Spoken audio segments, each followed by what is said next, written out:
Morning, everybody. Morning, kids. Hello, and welcome to another episode of Urfspace Live Saturday morning drawing show with me, your artist in residence, Chuck Whelon, and with my art coach and art supply expert, Dale Cipperley. He's helping me make a better show. No, I'm not. Or possibly not. Anyway, yesterday, Dale and I'm going to do some drawing for you in a minute, but we're going to start the show, as we do every Saturday morning, with a bit of show and tell. Yesterday, we went to the art museum. We saw Botticelli, which was very fun. When Dale Botticelli started is going on known about... for painting Venus on the half shell. Yes, famous for Venus on the half shell. I don't have a slide of that, but I've got a little slideshow we're going to start with this morning. I should do a monologue probably, and then the slideshow.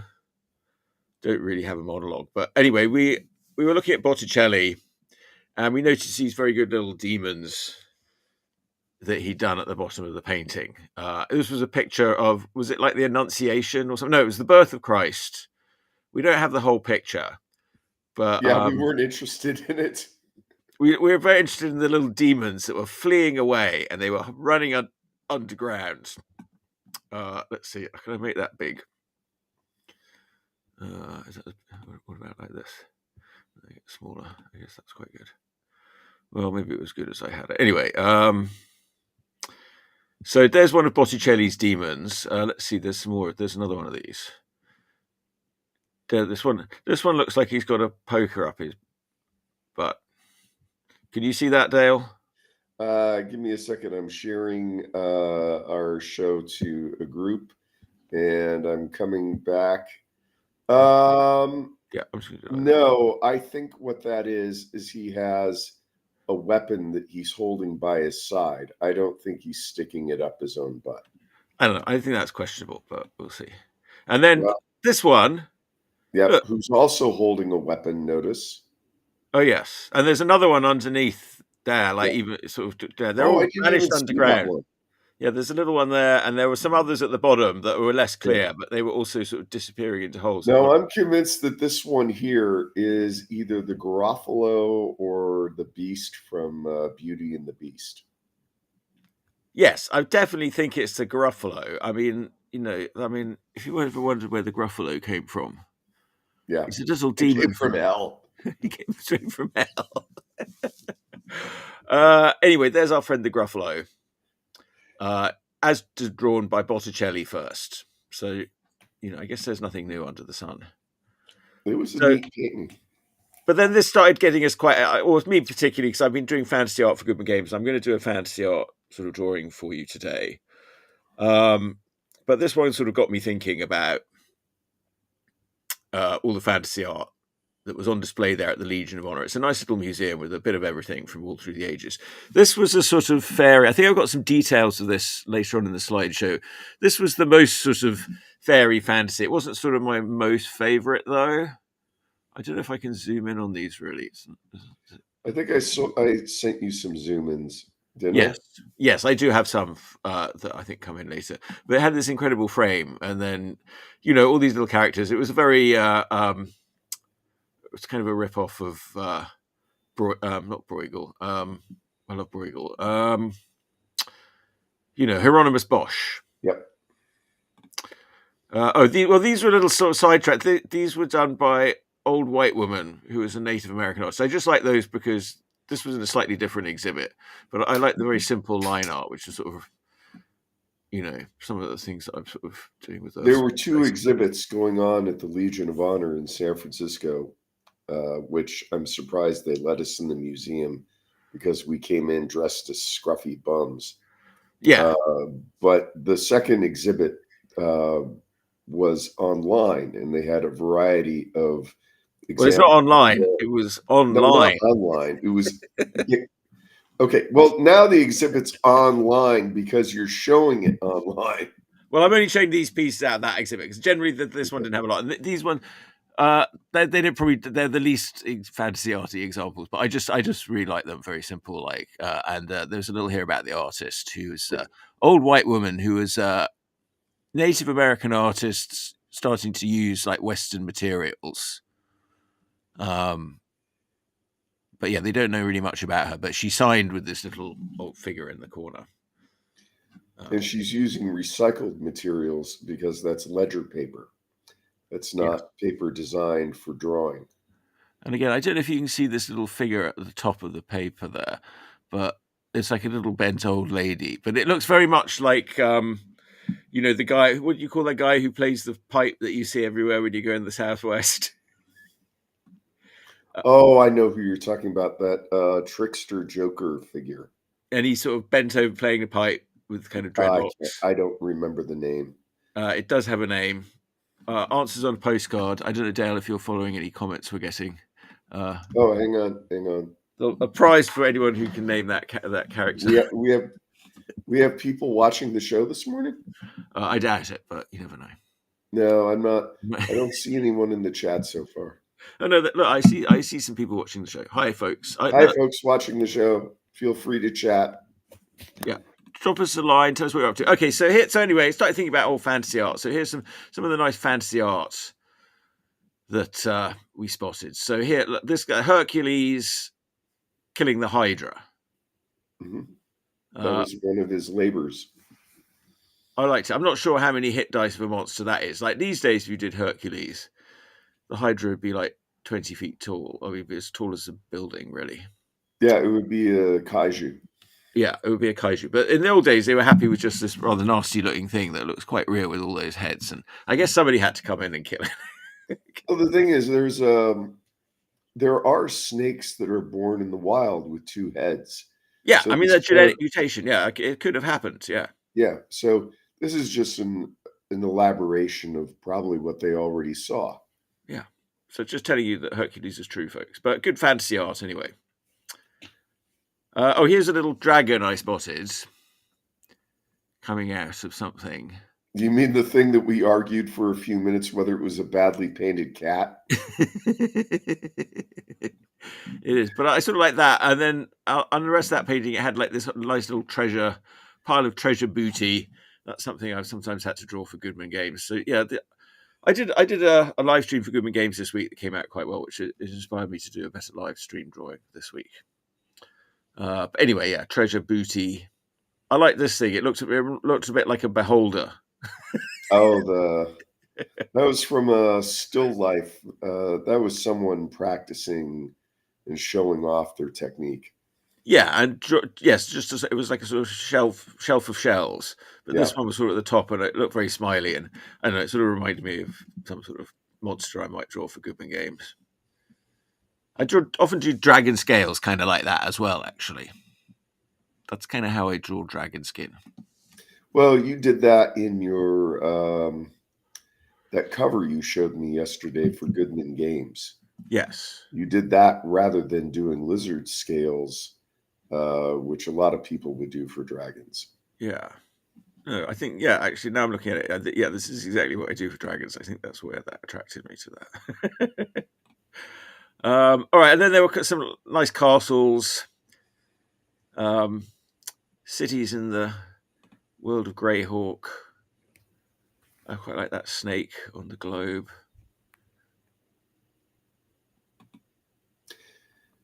Ancient Egypt. Snakes are popular in paintings. Now, you notice I'm not showing you the whole painting. I'm just showing a little bit of the painting. We were the worst art patrons there. We were underdressed. We were loud, and we kept getting in people's way as they were trying to look at the paintings. Yeah, and we were asking if they had pictures that they didn't have. Oh, yeah. Which I often do when I go to galleries, which I try not to do. So you have this painting. They had one at the Imperial War Museum that I really wanted to see, which they didn't have anywhere. Another one, a view of Castle Greyhawk, the ruins of Castle Greyhawk. She's going, yes, adventurer, over there. Here's some little wizard boxes. Snuff boxes. Snuff boxes from snuff films. That's where they put the ashes. Yeah, I was thinking they're more like little potions and Yeah. ointments and goodness knows what. Well, it Here, just shows that a museum is a nice place to go for inspiration. exactly. I could have picked any sort of theme of inspiration, but I thought I'll pick Goodman Gamesy fantasy art. Mm. Focus on that. This one, yeah, here we go. This is the city of divers on the shores of the near Div big lake in Greyhawk. I would Yeah, I say. remember reading the notes on that. That guy was known for his river studies. Go backwards. Yeah, river Then studies. these little, then you showed those little miniatures. Yes. And yeah, these another nice little views around Greyhawk. All of this predating the invention of the camera, so we don't understand the importance of art like this because we've lived with the camera our entire lives. Pictures like this were almost magical to people without photography. Yeah. Yeah, and it was easier for artists too because people couldn't say that. Well, it doesn't really look like that. Yeah, because they haven't been there. They usually didn't travel more than like 5 or 6 miles outside of the dung heap where they were born. This is a bit of a naughty one, but it's a satyr. Like, I don't think you'd be able to paint this painting today. Well, you mean based on my skill?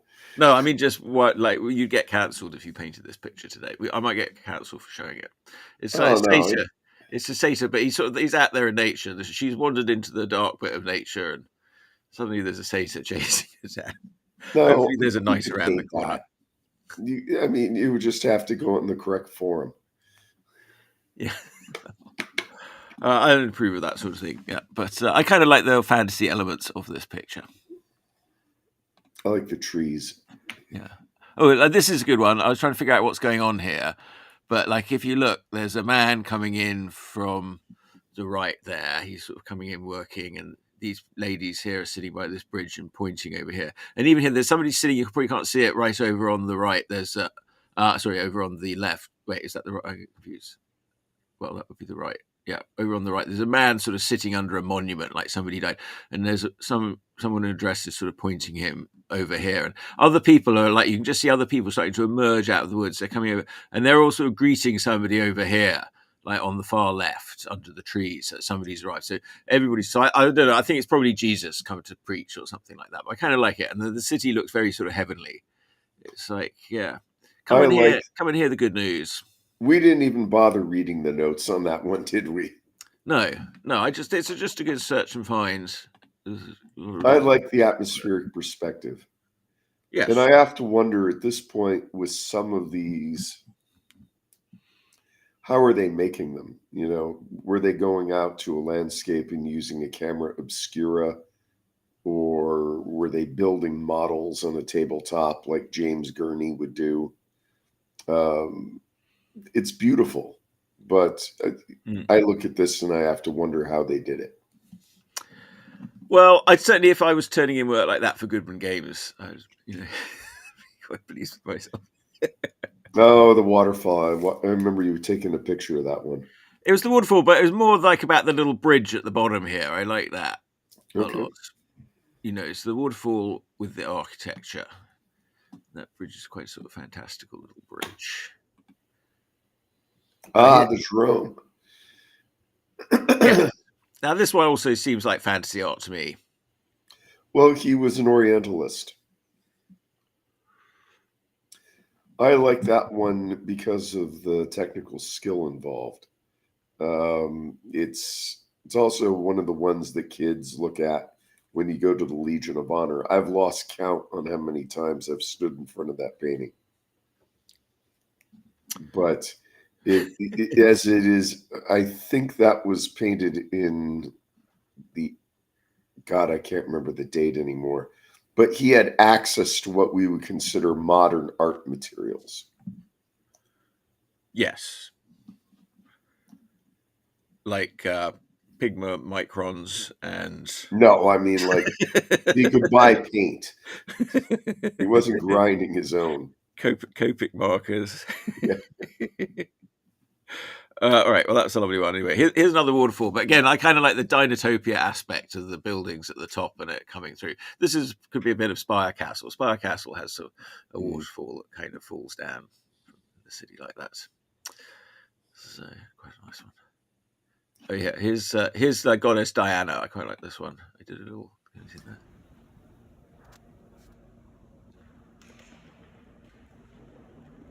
Yeah, that was a lovely piece. Yeah, very nice. Legion of Honor does have some lovely sculpture. They have a number of Rodins. Oh yeah, I didn't really even get into the Rodins. The Which Rodins, Chuck doesn't like. So I did get. I love the Rodins. I mean, I've spent so much time looking at the Rodins. I mean, if I'd spend all day looking at the Rodins if I get into looking at the Rodins. So, Now, was this Lord Leighton? You know what? I don't remember. But again, it's a nice fantasy art style. Well, it's very posterized. Yeah, getting a little more graphical Art Nouveau. Oh yeah, here's the details of that fairy painting. Yeah. So this guy looks a little like a conker with his spiky back. I mean, it's sort of good. And then the characters in the middle are a bit odd. Well, they're not the modern concept of fairies and gnomes and sprites that we would use as cliches now. They're not Disney-fied. No, they're still kind of quite uglified, but they've got funny little faces. Yeah, they're definitely Hieronymus Boschi. But I can see that, okay, they're also kind of seen in nature sort of things, like pareidolia sort of things. Or, based on insects or snails or based on other living things. That demon, the Garofalo in Botticelli. The Botticelli painting, that's all just animal characteristics, horns, tusks. And these are all animal characteristics as well, but tiny animals. You sort of get better the more you look at them, really. But all right, I didn't love that picture, even though it was no fantasy. Now, this one I pretty loved, though. This was Maxfield Parrish Snow White. Yeah. I guess that's one of the dwarves. I guess they're taking it in terms and looking over her after she's bitten the apple. But they're sort of high up in the mountain. There's a lovely purple mountain behind. It's just very, Maxfield Parrish, sort of California. That seemed out of place to me because most of the paintings there were done. I'm not saying they were fine art, but they were not done as illustrations for a book. And this was. I mean, it's a wonderful piece. Everyone loves Maxfield Parrish, but he was an illustrator. And that's something different from a portrait artist or a landscape artist or a biblical artist. I would rather have I'd rather have an illustration museum in San Francisco rather than put in an illustration and claim that it's fine art. Illustration is a fine art, but it's a separate type of fine art. Well, there we go. Here's another one. It all did it. No, I mean, I that's a whole debate. We could, yeah. Okay. Yeah, but that I concur with it. That's the prevailing opinion. Oh, this huge scene where the guy made up the stuff about the sea life in the painting. Well, there was a rather strange looking, again, I wish I could zoom in, but there's this sort of the Nautilus shell. I don't know. Is that what it is? A Nautilus shell, or it looks like one of those weird jellyfish that wash up on the shore in California sometimes. Oh, we have a viewer, Emma. Happy New Year! Oh, hey, Emma. We're talking about our visit to the Legion of Honor, where we were the world's worst museum patrons, and we took pictures of stuff just in detail, so you can't see the whole paintings. But this one I like because it reminded me of the drowning of Numenor from Tolkien. But it's sort of the opposite. It's the waters are receding. Mm-hmm. So there's that's nice. And there's the crow and the story of Noah. That's a good fantasy tale. Oh, it's a beautiful painting. and the water is very watery. But the irony of that painting is it's done in oils, not watercolor. Yes, that's well, oils let you paint the ocean a bit better. I don't know. Watercolor's quite good though. You get pretty good. It Ooh, depends God what rays. effect you want. This one I like, just pyramids. I guess it's not technically fancy, but it's quite fantastical pyramids. Well, that's because of the God rays coming out of in the sun. They refer to that when you have clouds or something blocking the sun in a hazy atmosphere. Those beams of light are called God rays. Yeah, it's interesting how they make them look somewhat the same size. I mean, I think that's right, but it depends where you stand. Now, I'm just wondering if you stand in the right spot, then do all three pyramids look the same size? And is that where you should dig for the treasure? I think you have to look for the palm trees in the shape of a W, Oh, and then yes. it's underneath the palm trees. uh, You should do more God rays. well, maybe. Yeah. All right. Okay, these little guys, carvings. This is a detail from a piece of furniture, a cabinet, which we assume they stored their drugs and porn in. Yeah, I didn't really photograph the rest of it. It had some naked ladies on it too. But, right. A chair. That looks like a good fantasy chair. If you got to do a chair with the ram's heads somewhere in Ralpatha. Seahorse. I was going to crop the naked lady out, but I couldn't do it, so I left her in. I don't know if you can see that.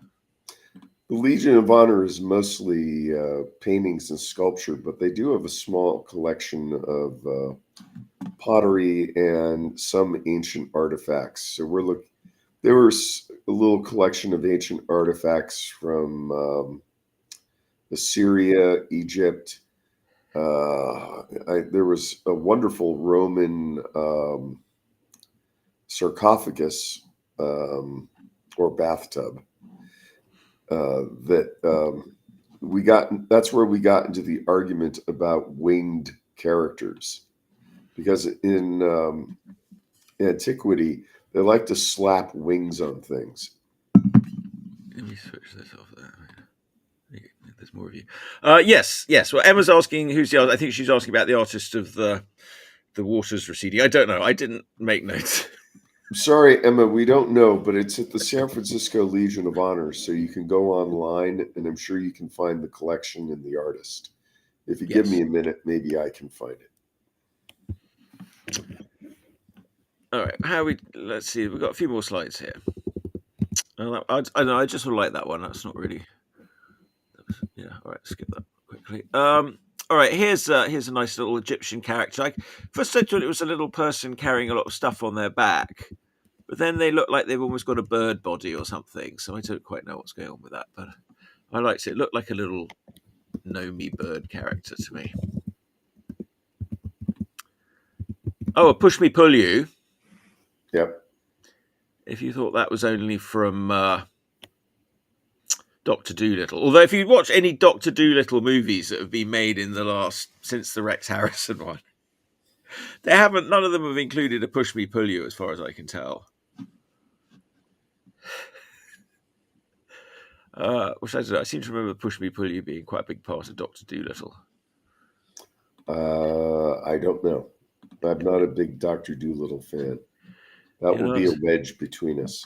Okay. Well, I'm not a big Dr. Dolittle person either, but I just thought like the Robert Downey Jr. Dr. Dolittle I found particularly annoying in that they have all these amazing fantasy animals in Dr. Dolittle, like the giant pink sea snail and the push me pull you, and yet when Dr. Dolittle meets a fantasy animal, it's a dragon. Mm-hmm. I'm like, really? Well, you work in the games industry, so you're sick of dragons. Yeah, I just, it's like he doesn't meet dragons, does he? He meets more interesting things. He meets push me pull yous and giant pink sea snails.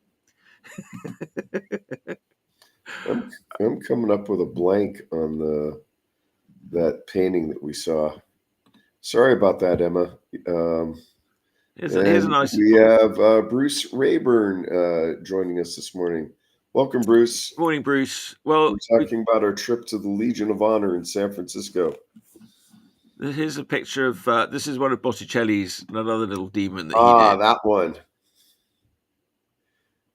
That, I don't know if that was Botticelli or one of the students in his workshop. Yes, all right. It was. Yes, he had a big workshop.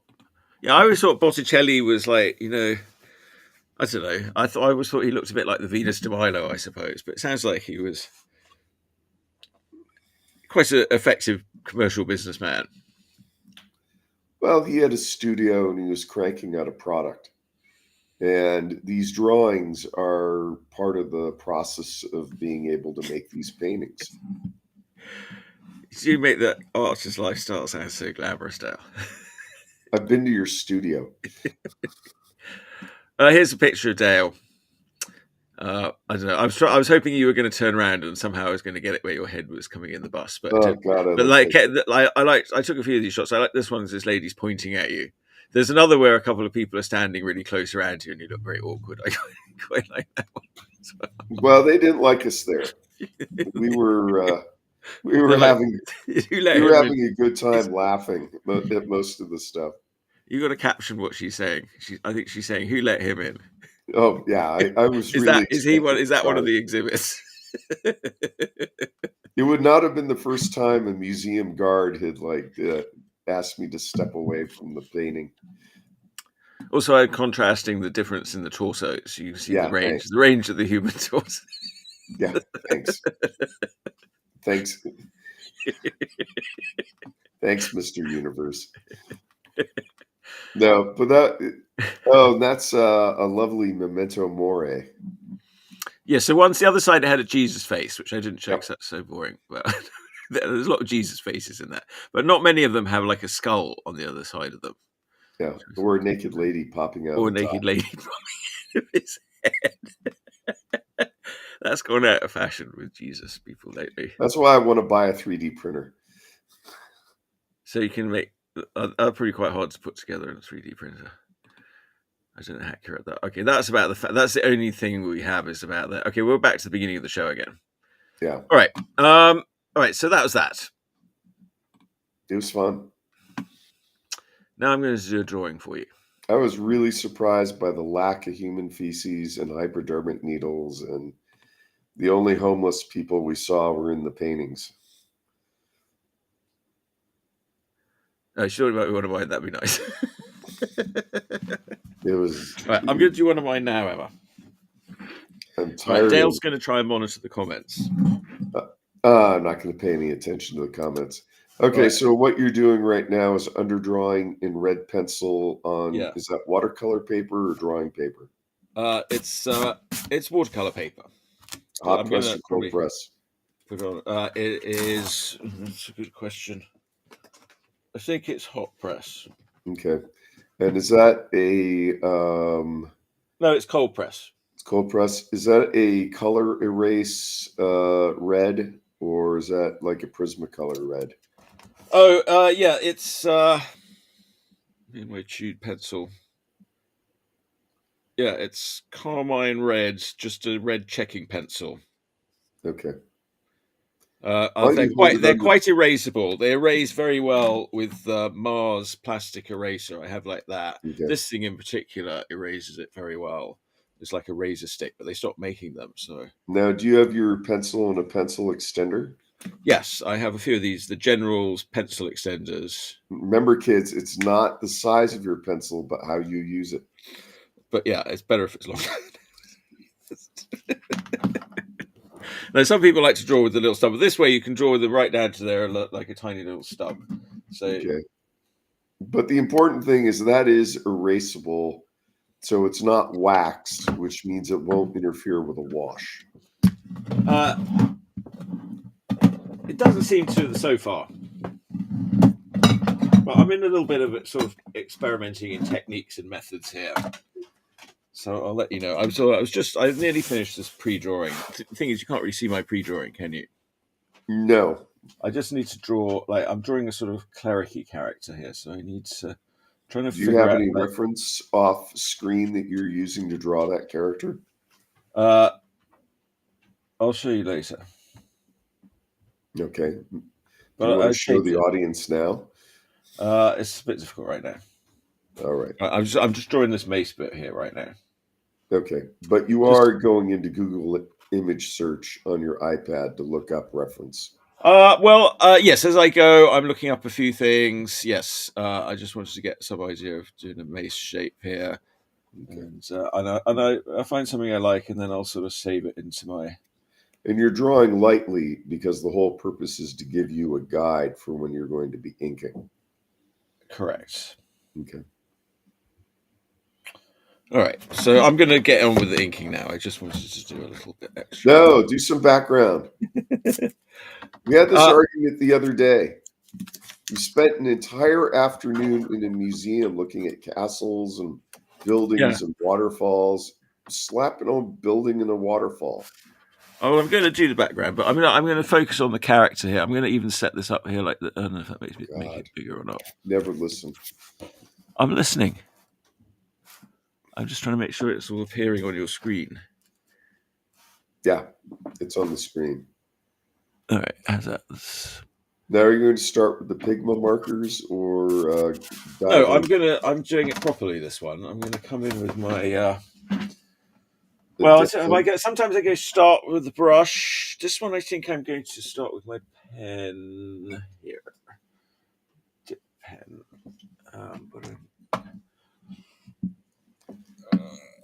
Okay.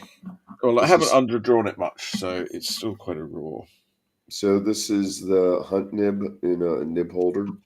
No, this is a speedball. Okay. Not the same as the speedball. Move your camera up. Oh, well, it's more a case of move my paper down. But okay, whatever. I think, well, there's the top of the head. Okay. Yeah. It's fine. Okay.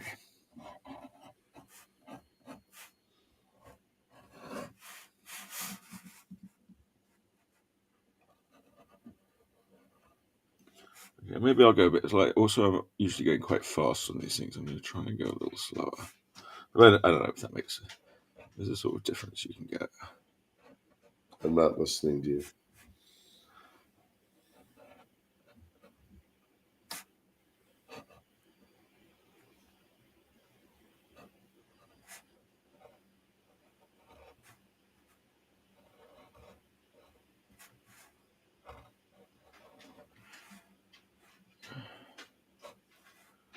The reason my computer here keeps asking me to attach a Bluetooth device. And I keep saying I don't want to. And then it comes back and says, do you want to attach a Bluetooth device?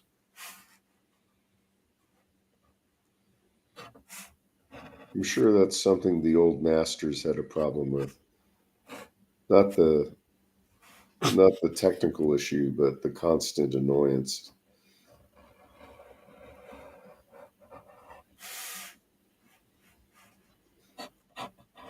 Now, your underdrawing is just basically a location where the head is, and you're inventing where the line goes right now. Yeah. Yeah.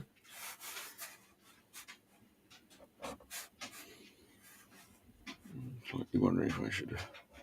I don't know. Yeah, the more time you spend on underdrawing, the more. I don't know. It's just a different approach, though. But then you're making it up as you go along, then you create things that maybe you didn't know what you were going to create.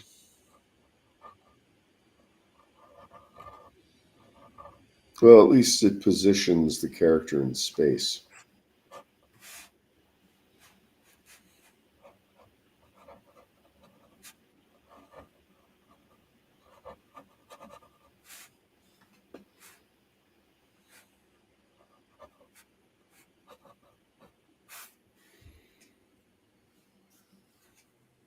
Right, I think I'm going to go with the brush to do her hair a bit. I'm going to switch around now and grab my brush for a bit. And what is this? Is this a watercolor? Winsor Newton Series 7 Finest Sable. Which costs more than my car. Oh, they're not that expensive. Have you priced one recently? Well, actually, no, I haven't, because if you look after them, they last quite a long time. Yeah. I'm the wrong person to talk to you about that. Last time I saw one at Lens Art in Santa Cruz for all your art supply needs, they had their Series 7s locked up. Right, so artists kept coming in and pinching them. I don't think the artists pinch them. I just think opportunists do. But man, and then they sell them to starving artists. They say, "Oh, I've yeah. got a cheap Series 7 for you." Yeah, yeah, those guys that you see in overcoats out in front of art supply stores and art schools. Yeah, they're selling stolen art supplies. There's probably people watching the show right now who are thinking, "Hey, maybe I can go and Yeah, don't do it. lift some Series 7, make Yeah. some big bucks." Yeah, it's not like going to the Apple store and like stealing a handful of iPods. Um, God, I just dated myself. But people in art supply stores, yeah, they know, they've dealt with shoplifters. Art students are a scurrilous, we're a scurrilous, unmannered, uh, unrestrained group with no morals. Mm-hmm. It comes from drawing all those naked people.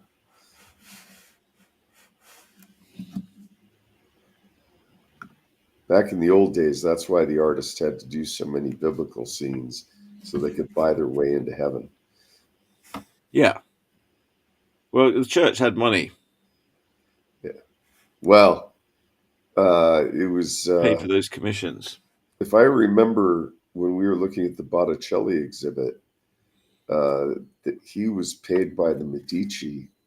And then when they were out of power, he had to crank up the biblical scenes in order to kind of make a living. I know Botticelli died poor, working on a giant search and find scene with religious nature. With recycled drawings. Remember that, for those of you who hadn't seen it, and we do recommend you visit the exhibit if you can. It was a massive crowd scene visiting the Christ child, the Virgin Mary, and Joseph. And I don't know if you remember, but Joseph was one of those recycled drawings that we saw used in many of his paintings. Oh yeah. He had this sort of pose of Joseph sitting there with his head in his hands, and like, okay, that was the Joseph that people wanted. Yeah, it's the Joseph of, oh my God, I'm now like the stepfather to God. Look, what do I do? As opposed to Joseph of Arimathea. Well, we had a problem when we were in the exhibit because I was starting to mistake John the Baptist for Joseph because I didn't key into him wearing the furs. And also, when Joseph has his head on, you really can't tell that it's Joseph. Mm.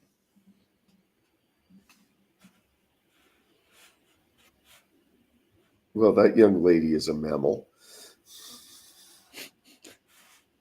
I'm just destroying what I see.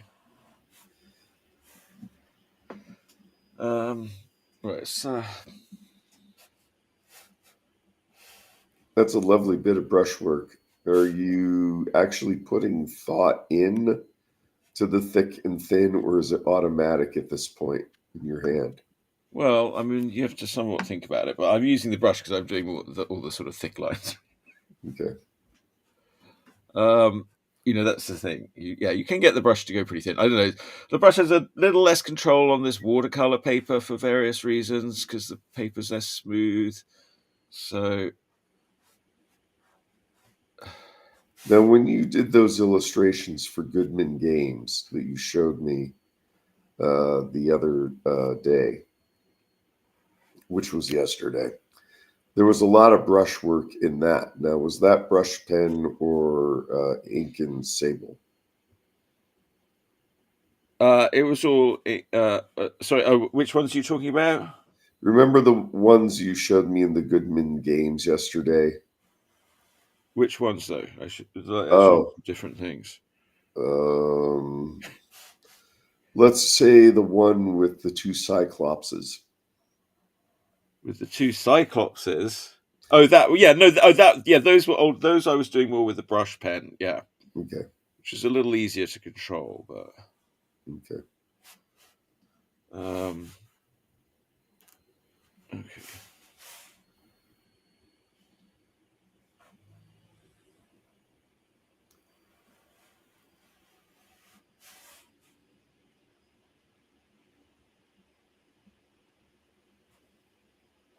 Right, she's some sort of cleric apparently. Is that her navel? Yeah, well, she's got like a cross hanging from her navel as well as Ah, so she's a very religious girl. I assume that she's some sort of stripper and has a fear of vampires.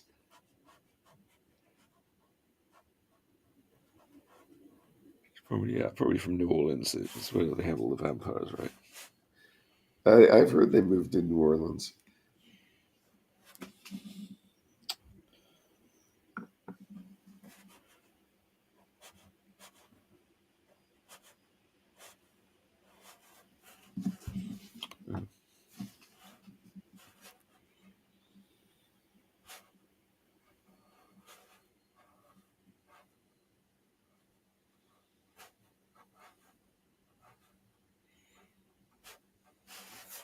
Damn, you make me want to get out my brush. Well, it's more fun than tapping around on a computer. When I say brush, I mean just change the pen in Clip Studio Paint. Well, that's all very well, but it's like saying I want to run in the Olympics, but I've got to use my crutches first.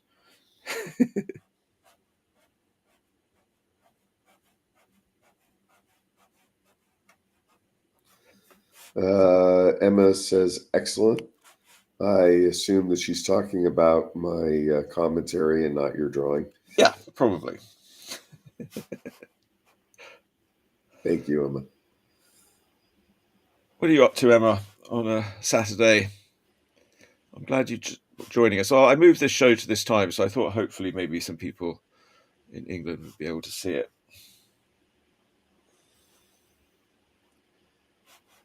Do you know Emma, Chuck? Yeah. Oh. Yeah, she's not a spam bot. I don't think she's not about to ask us. Well, she might ask us to invest in a dodgy scheme, but She's just chilling.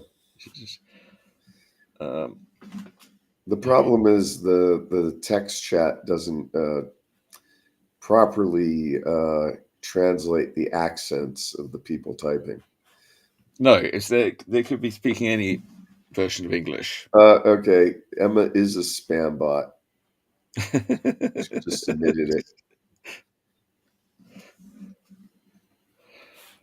Chuck, is there any brush artist or inker that you really admire? I know you have a big Kirby hanging on your wall. Oh yeah, Um, Kirby Prince. Anyway, did you?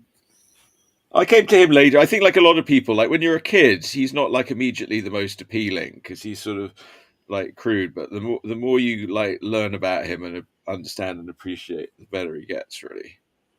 Well, considering he made up his anatomy and it still looks real. Yeah. Emma says that your subject looks like she has lip fillers. I think she probably does. They're magically enhanced. They're magically enhanced lips. You have to have large lips to say some of the words in the spells. Yeah. Wait, I'm going to switch. Like Beelzebub.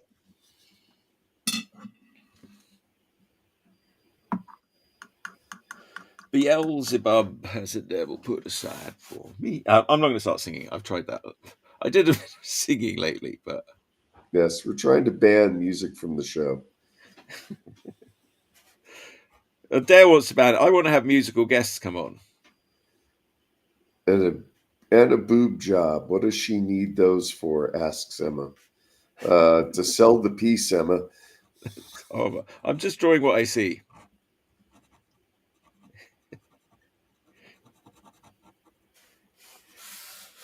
But yeah, you're right. I need to put a little more detail on those boobs.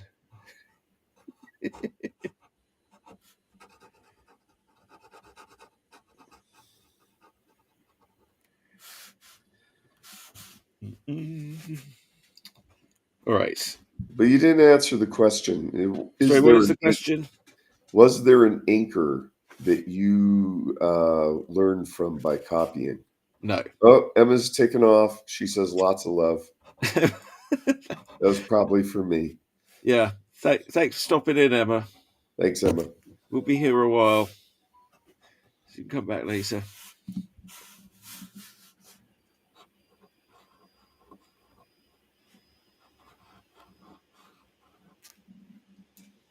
Oh, the obligatory sword. Well, she's got a mace because she's a cleric. I think we already determined that. Oh. Did we not determine that she's a cleric? I think I'm just looking at her boobs. Well, if you'll see, she's got like a couple of like holy symbols on her. Okay. I thought she was just goth. Well, goths are modern day clerics. Didn't we encounter a lot of goths on the drive home yesterday? We did. All those kids in front of the high school in black. Oh yeah, well they were just ordinary high school students, I believe. I think just you don't want to wear bright colours to school. They were all in the same uniform, black hoodies. It was like casual goth. It was a bit like England in the 90s. We weren't really allowed to wear any colours. You're only allowed to like wear grey or black. If you wore anything bright, people would be like, "What? What are you wearing?" I don't know what it's like now. But that's the state of the place when I left it.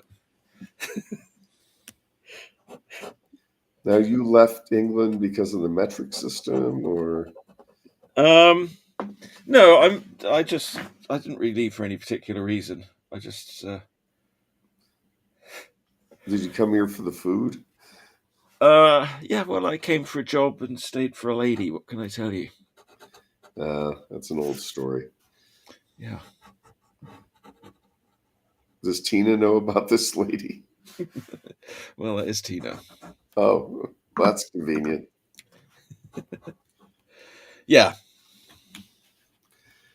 Okay, isn't a cleric supposed to be religious, devout, in order to heal people during the game? She's from the warrior domain. Okay. So she does more like smiting people and calling down lightning upon them. Yes, I was wondering how she'd be healing people with that big ass mace.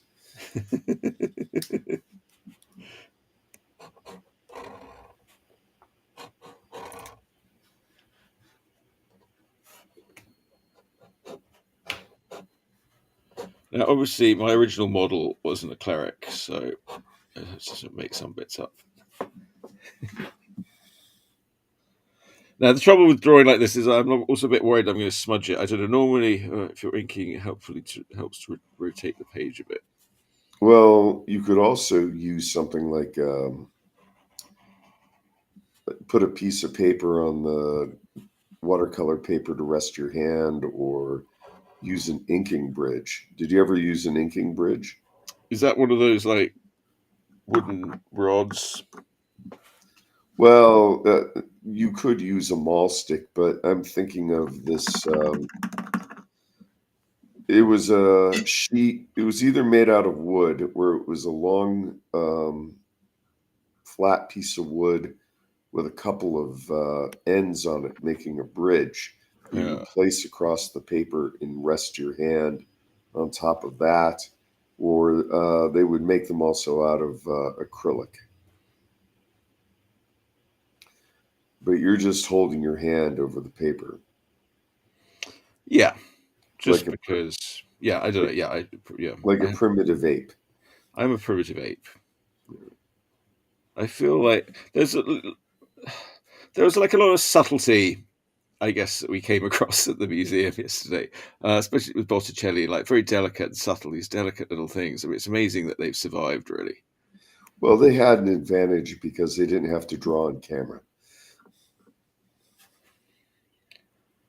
I'm not like that. I'm like, it's too difficult for me. I'm too big. I'm clumsy. Well, I have to do a different sort of thing. we never really know what it was like to do art in that time period. We saw all these wonderful, tiny little studies of the human figure in metal point and black chalk. But part of the reason for that is those were the materials available at the time. And they were probably working small to conserve materials because paper at that time, we're talking about 1450, 1460, that was not cheap. You couldn't go down to Michael's or Dick Blick and easily get those materials. See, I smudged it. Just paint something over it. Well, there's kind of in shadow down there, so yeah, I guess I'll just make it into a tattoo.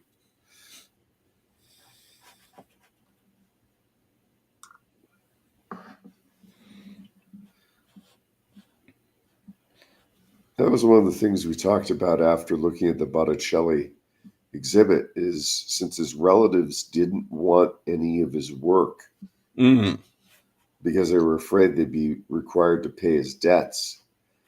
Yeah. The question is, how did all of those drawings fly around the world to end up in the hands of different collectors?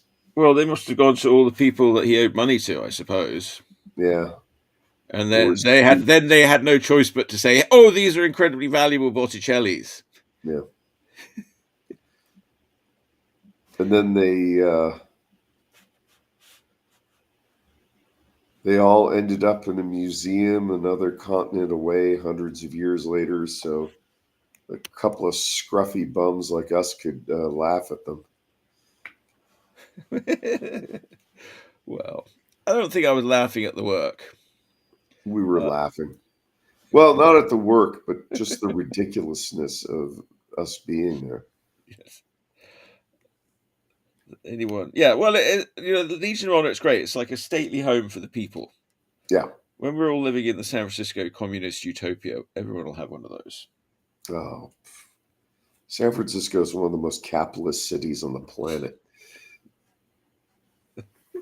In the fifth largest economy in the world. I think there's only like three communists in California.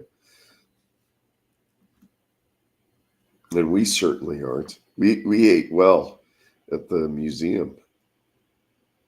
That was to fund the party's artifacts. Well, yeah. Well, as you said, downstairs beneath the Legion is where they do the human sacrifice and have the orgy rooms. Yeah, we weren't allowed in there. Well, it's because we weren't members. Members only. So, yeah, kids, when you go to Legion of Honor, sign up for a membership. You get in cheap and you get to go down to see the human sacrifices. Just kidding. Now you said just kidding. I think you're not. No, I'm not. But I was surprised we got a parking space. Yeah. Came too late. No, there was still plenty of parking. There's plenty of parking at the Legion of Honor. I won't have you trash talking the Legion of Honor's parking situation.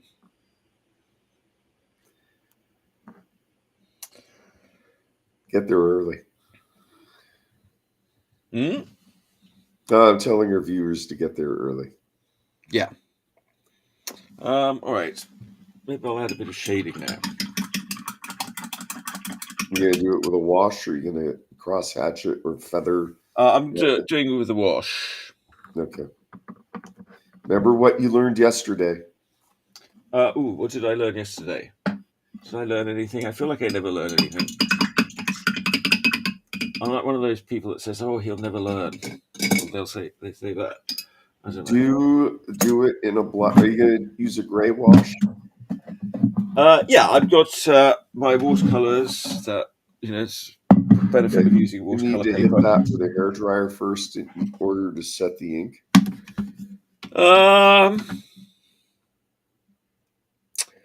Yeah, maybe.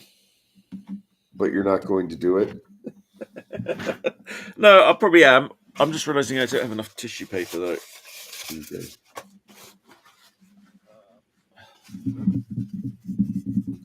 No, that was one of the things that we saw yesterday. Is a number of those Botticelli. Wait, I'm going to put the hairdryer on now. You said it. Miguel, shut up.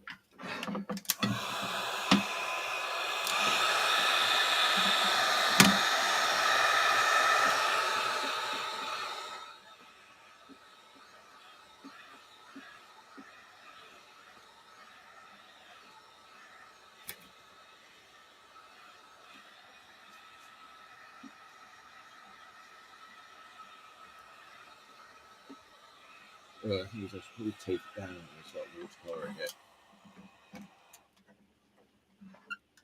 All right, that's very hot. Is that Higgins Black Magic ink?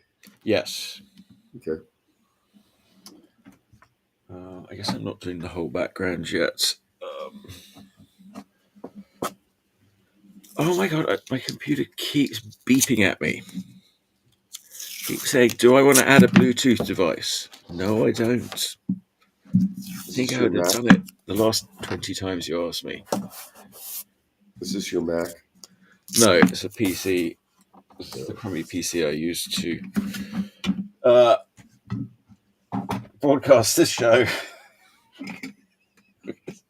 This show is my top priority, folks. I'm doing, All right. I'm trying to get more serious about the show. All right. Okay, so what gray are you going to use? Are you using pan watercolor?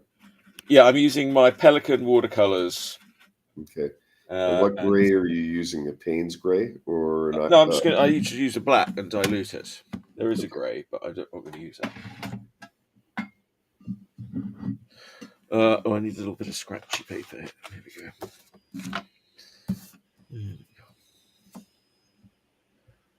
All right.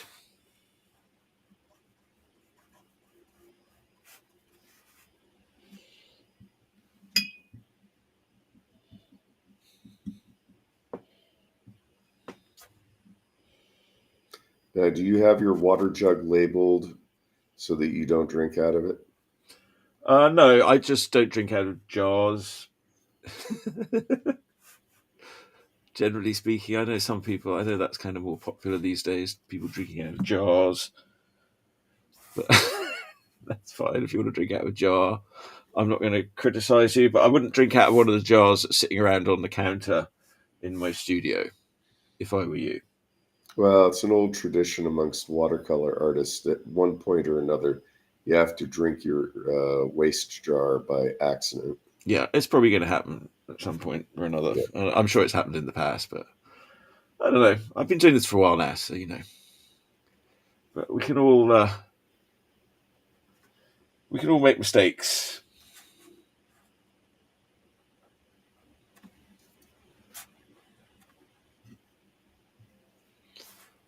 Or happy little accidents, as we're supposed to call them. That you can turn into trees. Yeah.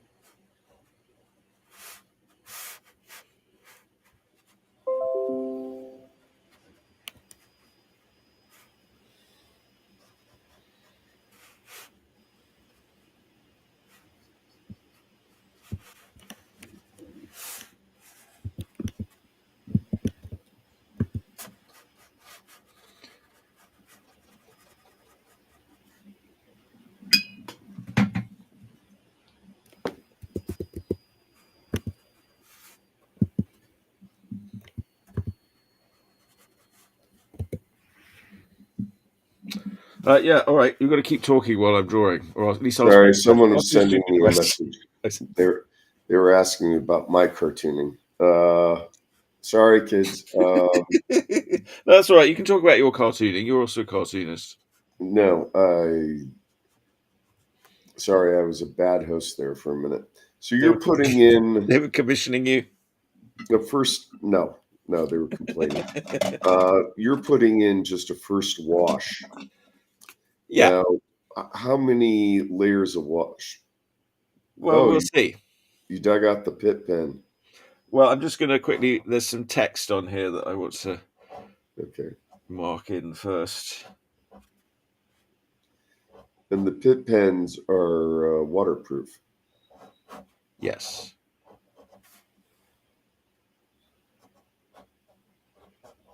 More with the clerical motif here. I'm going to grab my phone and answer that question. Well, I want to know what the question is. Can we all answer that question, please? A friend of mine wanted to know what the name of that cat I've been drawing that has 3 heads that lives in hell. Oh, And my friend Dean in England, hi Dean, named the cat Cebripus. Cerberus. Yeah, Sounds about right. so I'm sticking with that.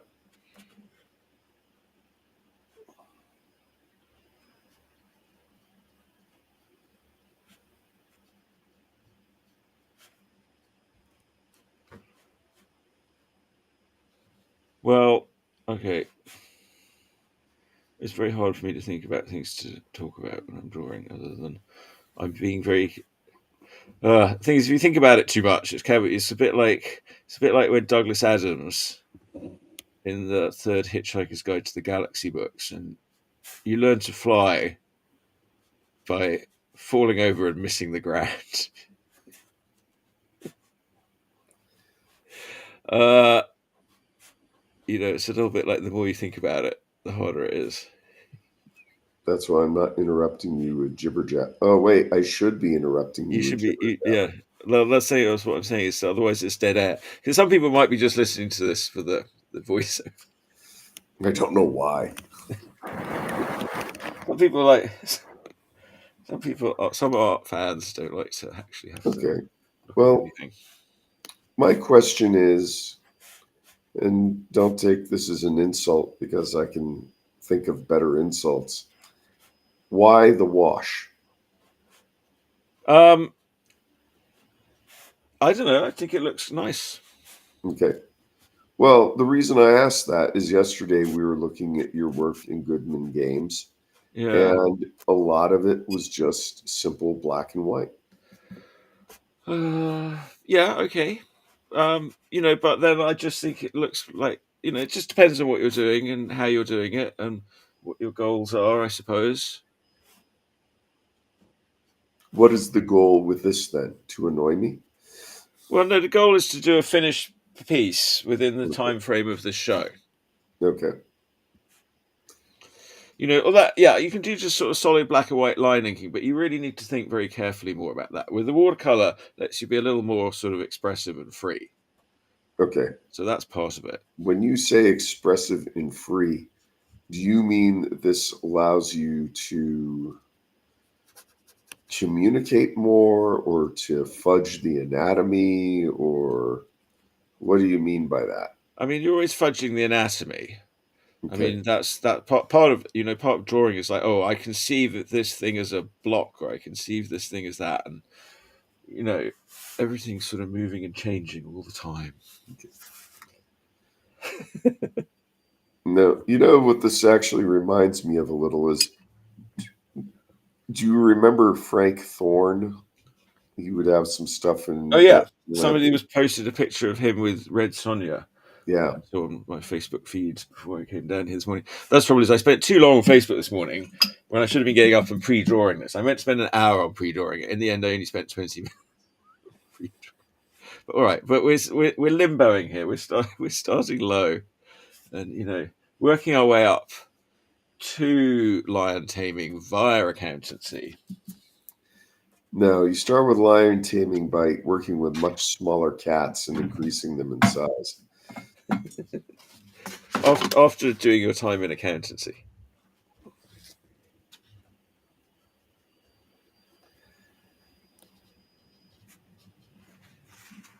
I wonder how many of our viewers even remember that joke. I know. Well, the good ones do. The rest of you can fuck off. Yeah. The young ones are like they're No, there. young people. Yeah, if you've got any questions, just ask, and I'm happy to. Yes, we can translate. We can translate our oldster talk into young people talk. We're hip to the. We're hip to the kids. Yeah, we're hip. I don't know. We're It's very hip. difficult. I was very impressed with when I was young. I thought, oh, the hippie age, San Francisco, all that stuff seemed good to me. I mean, again, it's just sort of coincidence that I came here, but I was like, oh, that sounds like a good place. So I always loved all that stuff. But Okay, if you love that stuff, why did you turn down going to Amoeba Records after the museum yesterday? I don't know, because I was really tired from walking around the museum all day, and I don't know Yeah, I guess that's why. Just didn't want to be around me. No, it wasn't that. I don't want Why to did I? If I didn't want to be around you, why did I invite you into my house? I don't know. Scare your wife. Your dog likes me. You just bring me in because your dog likes me. Tina likes you too.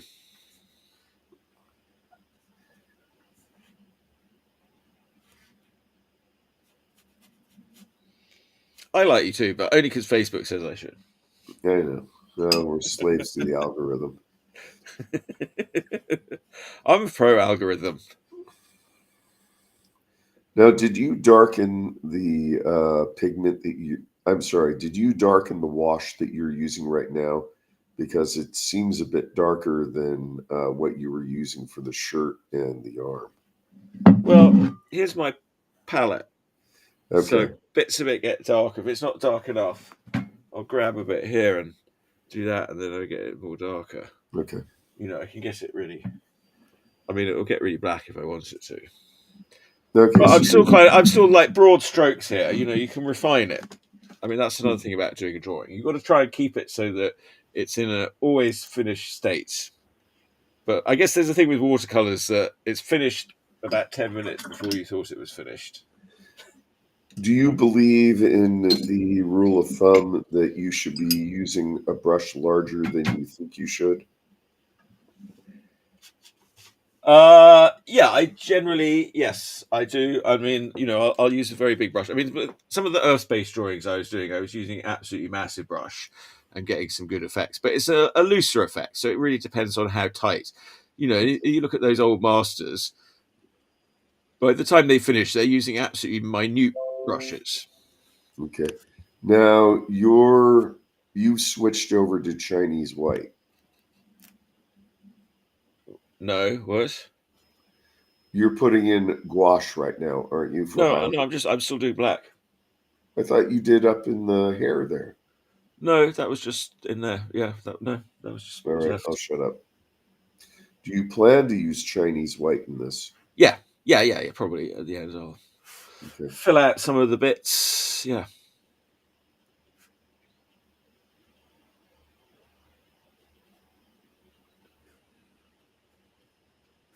The other thing about these Pelican watercolors is you can lift them up quite easily if you think you've you can't ever get back to the purity of white paper, but you can certainly pull back from very dark to quite a light color.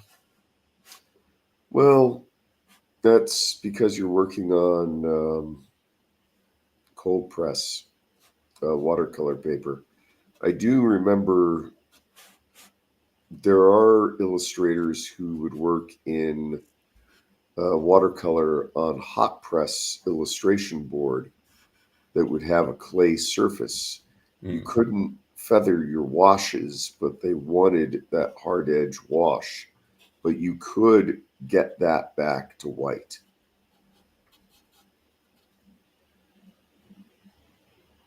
Now, have Yes. you ever worked on an illustration like this where you've made an error and had to patch it? Yes. Okay. Yes. In my first job, I worked for this little book production company, doing like illustrations and like, I started off just sort of doing like corrections and editorial stuff. But and actually, so I was probably, I'd be patching. One of the first jobs I really had was sort of patching illustrations. Like, an illustrator would send us something, and then something would need to be edited. And we didn't have computers really in those days. They were a little bit like when I started. We were using like sort of PageMaker or whatever to lay out pages. Okay. So this sounds like it was in the 80s. Well, it was the early 90s. Okay. I forget when I first saw Adobe Photoshop. I guess that was the middle 90s. Yeah, I mean, yeah, Photoshop. There was a copy of Photoshop in the office. I mean, I remember playing around with it. Didn't I was there at the beginning of all that, so I learned it all as it came along, and I was learning my job anyway. So, but the first things that we were doing, like, we had a photo mechanical transfer device where I'd have to go into like a dark room, if you wanted to just make a copy and scale something up or scale something down. Oh, You photostat. No, it was like, well, yeah, photo PMT they call it, not photo mechanical transfer. Yeah. We had a Xerox machine, but this was more like a photographic with developing fluid and No, I everything. know exactly what you're talking about. I had to repair one of those machines to get it working for San Jose State. Yeah. Well, then you'll understand that, that, Oh no, it's just it. I mean, outside of the New Yorker, where do you see black and white illustrations anymore or cartoons? in Goodman Games books. Well, yeah, but that was the thing about. You remember when you go to Ape up in San Francisco and everyone was just doing zines and they were black and white because they were all done on photocopiers? Yeah. And then people started uh, using those print-on-demand services where you Mm-hmm. could actually have stuff printed short runs in color. Mm-hmm. Between that and web comics, I saw a lot of I saw more color than black and white. Mm.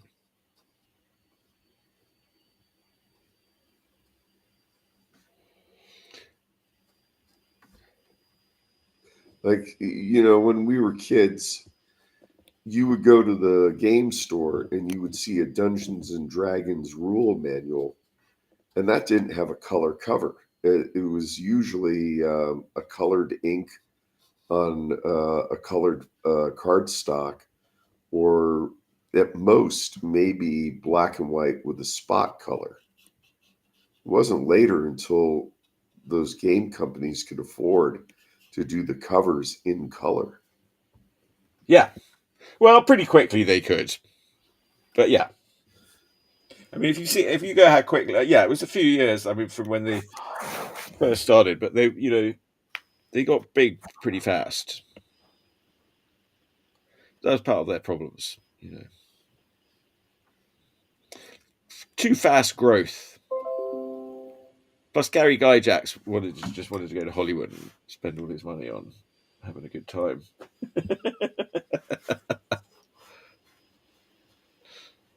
Gary Gygax was a bit of a wild guy when he, he went to Hollywood.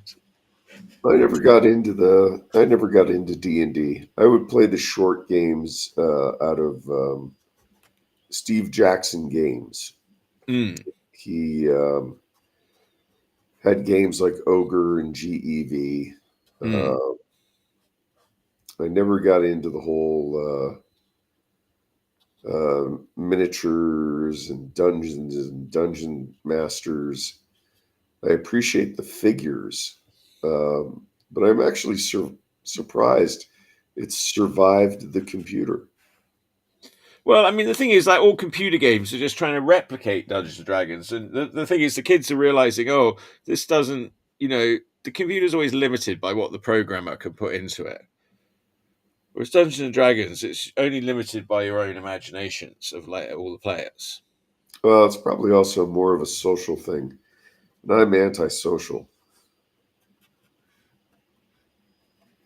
Yeah, okay. I mean, it's a sort of structured being social. Like, I don't know. I mean, sometimes people who are like less good at communicating are better at communicating in D&D because you have more of a sort of set role. Now, the question is, would I be better off playing Dungeons and Dragons, or would I be better off trying to fleece kids by selling them Dungeons and Dragons supplies? Well, yeah. I mean, always in the gold rush, the people that make the money are the people that sell the shovels. Yeah, So, do you want to make money or do you want to live your life? I'd rather make money. Okay, then that's, get what you want. I mean, if you want to make money, I'd suggest you go to banking and fix the system so that you Too get to late. you play with the money all day and you keep as much of it as you want. That sticks to your fingers. Otherwise, I mean, don't come to me for investing tips. That's lovely. Now, what's the next stage for this? Are you going to? Well, I think she needs a bit of a background. So let's have a look. I've got my Goodman Games fantasy Okay. art reference. It's got sort of foregrounds, figures, backgrounds. Okay, I want a waterfall and a castle. You want you want me to take one of the I things that want we all can the offer? things that you stole Yeah. photographically from the Legion of Honor. All right. Yes. Let's do something. One of those things. Then that's a good idea. Where did I put that? Shared albums. And I must say, I'm pleased that her head is in proper proportion to her body That's compared to what. that Jesus painting that we saw yesterday. Oh my God. Just take a picture of that one. I should have. So much work into a portrait of the flayed Christ, and he made the head the size of an apple. Oh my God. All right. Well, I probably want to sketch this out a bit here. But he sold it to the client at a discount. The head's 25% off, so I'll give you 25% off on the painting. Moving over here to do the backgrounds. So are you going to underdraw? Yeah. I wish we could do it so that there was like a long. Yeah. Yeah. I'm gonna probably just a little sketch in some stuff here. I don't know. Though sometimes it's not really worth it. Use a perspective grid.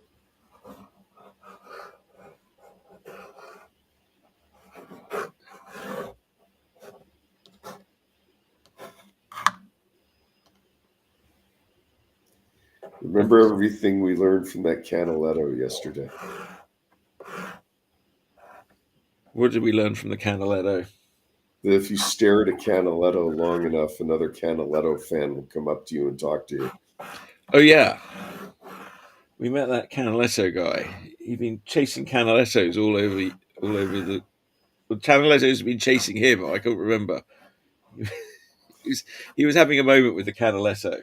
I thought he was going to try and sell us something. Yeah, that's true. Or this is a great painting. Can I interest you in a timeshare? Yeah, but I guess that didn't happen. But it's fun. People get excited over paintings. I'll bet money though. Years from now, we'll read about the guy how he's eating a Canaletto. He ate what? Well, there was a Canaletto cannibal. There was a book by the guy who invented the character Hannibal Lecter, Red Dragon. Oh yeah, The Thomas villain Harris. Francis Dollaride, who's so obsessed by a William Blake drawing that he goes to the museum where the drawing is stored, asks to view it, and then he eats the drawing. So I'm sure one day this guy will eat a Canaletto.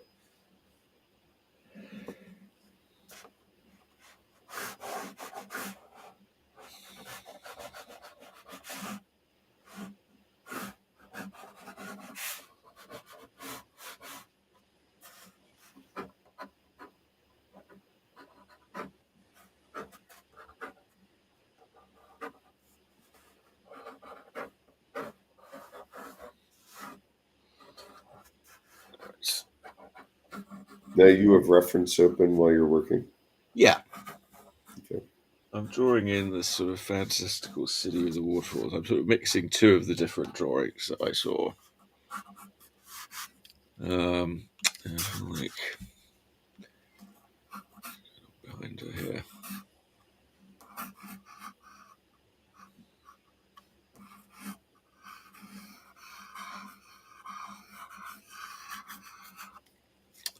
All right, so I just did a very light little sketching because, again, it's sort of fun to just make it up a little bit.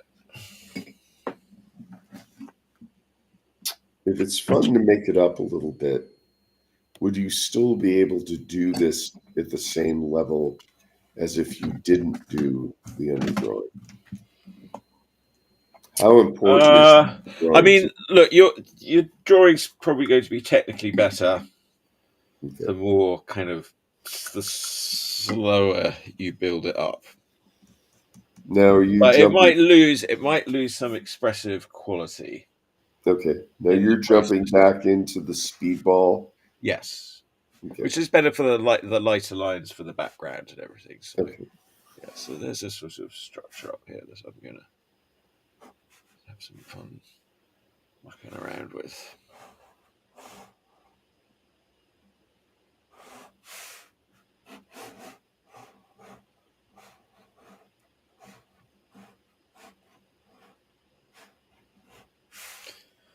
You know, I mean, you could spend forever, carefully.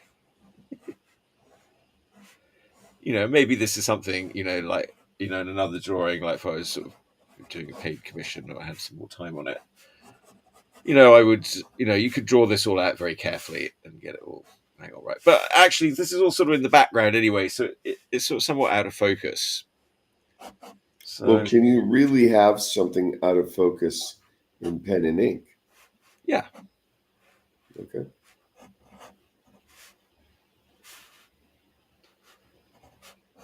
It's just a sort of question of details. Like the lines, they cross over. They don't necessarily all, in a nice behaviour sort of way. Don't smudge. Yeah, that's the real trick with this.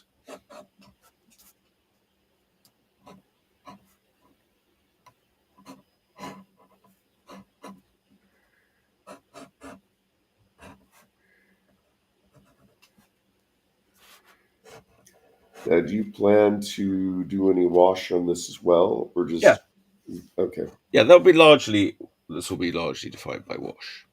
Okay.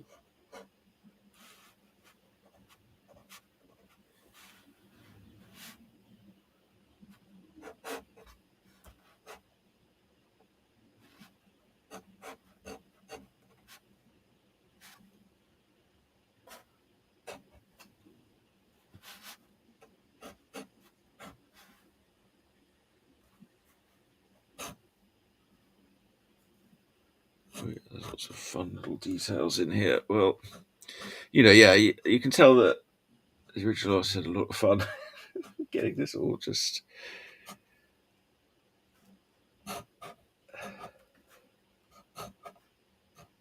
Well, the thing is, isn't the old rule of perspective? If it looks right, it is right. Yeah, well, certainly, if you're drawing sort of mountains and rocks and things, it's fine. Which I am going to be doing a lot of here. All right.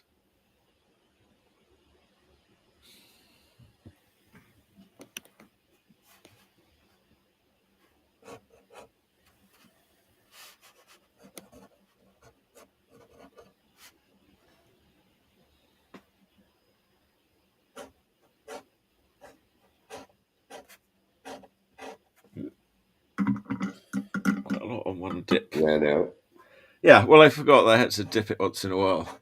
But yeah, you can get quite a lot on one dip with these things.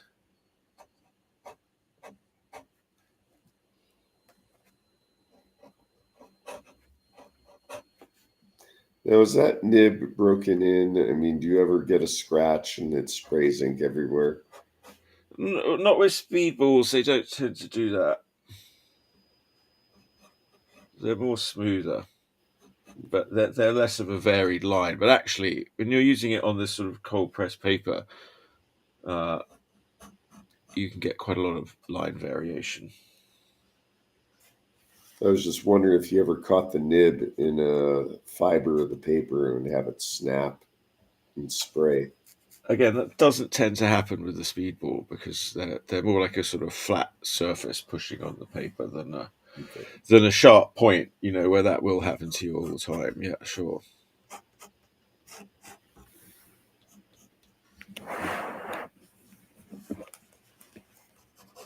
Now, will you go back and go over any of these lines with a brush, or are you going to just? I'm going to go and I'm going to do the washes on them, and we'll see how that comes out. No, I meant the line work, or are you Yeah. just going?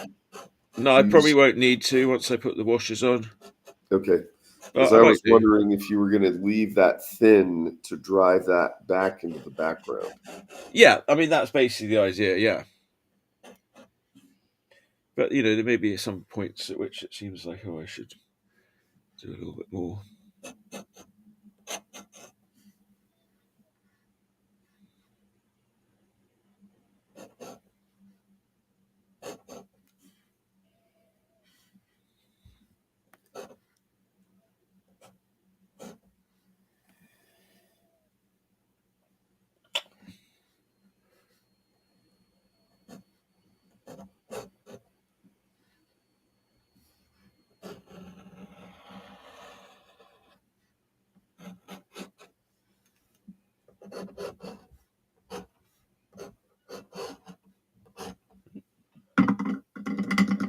Well, you can see how much I get out of one dip. It's quite a lot.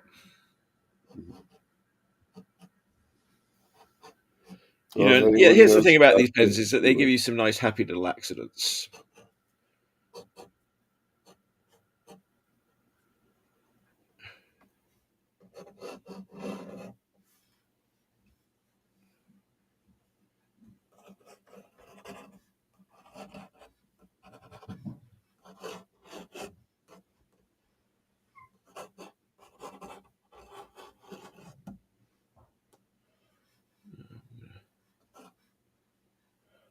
I'm going to paint some of this stuff in. Wondering how much I'm drawing in versus painting in.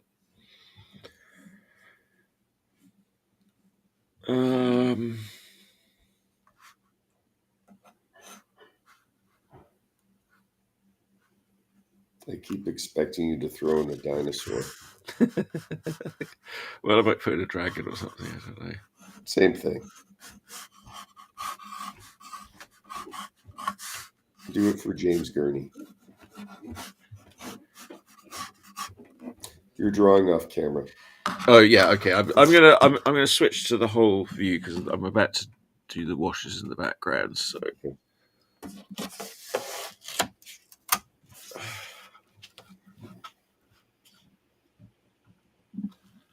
Well.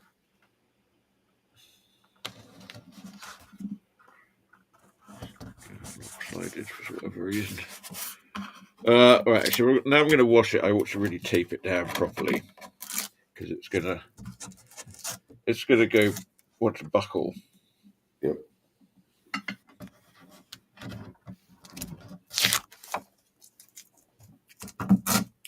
You could always get a block. Well, yeah. I have. What are you talking about exactly? A watercolor block. Like a block of pad. Yeah, this is off a block, but then I would have to be dealing with the whole pad. Yeah, I mean, a 6.5 doesn't work.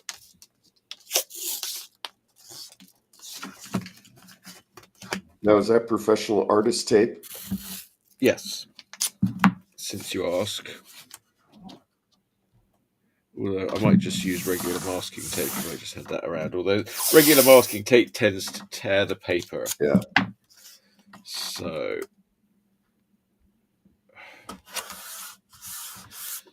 and humans are all obsessed with perfection all the time. Perfection's good. Is it? No. Or is it the enemy of good? You get nothing done. It's the enemy of done. If it's the enemy of good, then it's evil.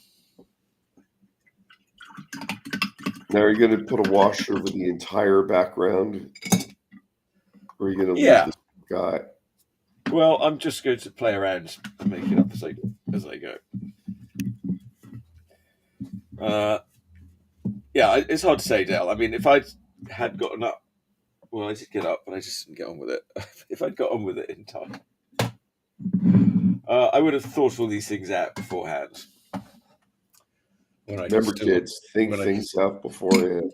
Back when I could still make mistakes, but now, now I can't make mistakes. So whatever I do is going to be what it is. So I'm going to start with I'm just going to put in water. Okay. In the sky, and that's a synthetic flat, if you want to call it that. I do want to call it a synthetic flat. What's a synthetic flat? The brush. Oh, the brush. Okay. Yeah, Miller's golden nylon flat. Yeah. Yeah, it's a synthetic flat. Taking advantage of the ferrule, which is one of those things that helped the Impressionists get out more, was the ferrule. Because before the ferrule,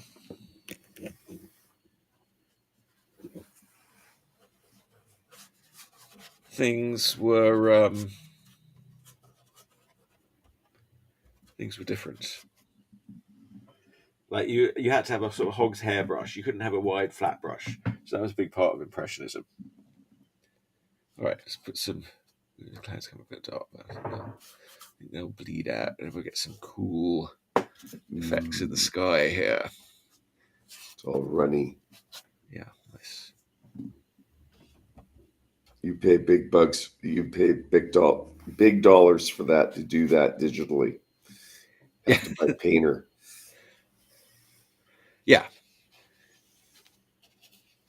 Yeah, and you know what? And you'll basically just have a bunch of computer nerds doing their version of it. Yeah. They figured out with math. And it might look fine. You'll have more control of it.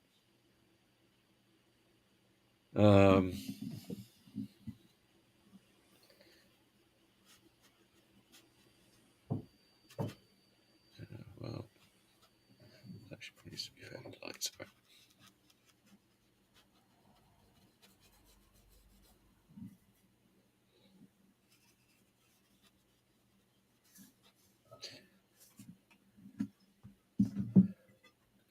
And that's just the black watercolor you used earlier. Yeah, same thing. Yeah.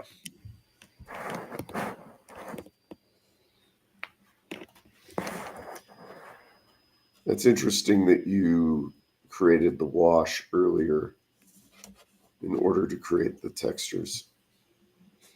Hmm. When I watercolored, I usually didn't put down a wash of water. I just went in there and used the two brush method. Well, it's just another way to do it. But yeah, it gives you, I mean, the two brush method. You'd have a brush with paint on it and then a separate brush with water, and then you would go in and control the edges. That seems like it's probably a good idea.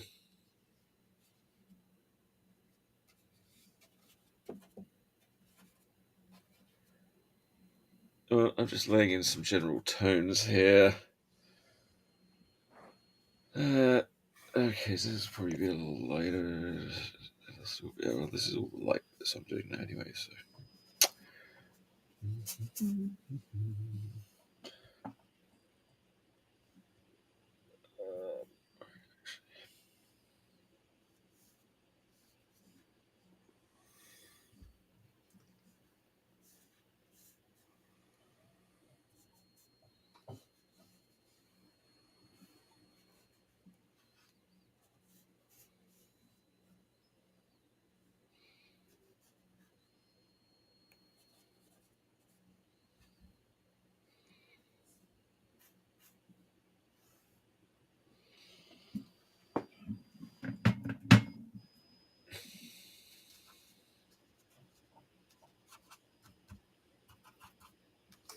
Is that supposed to be a tree?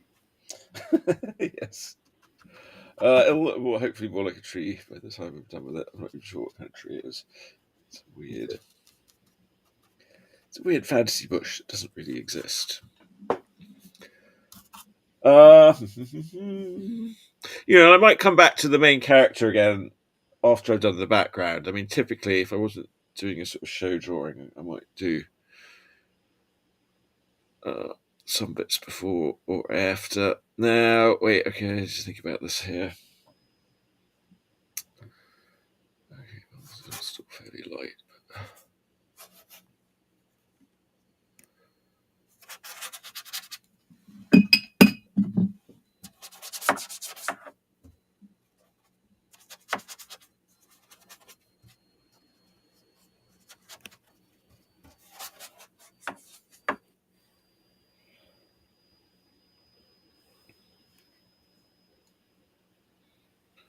Oh, should this all be darker? Maybe this all should be darker.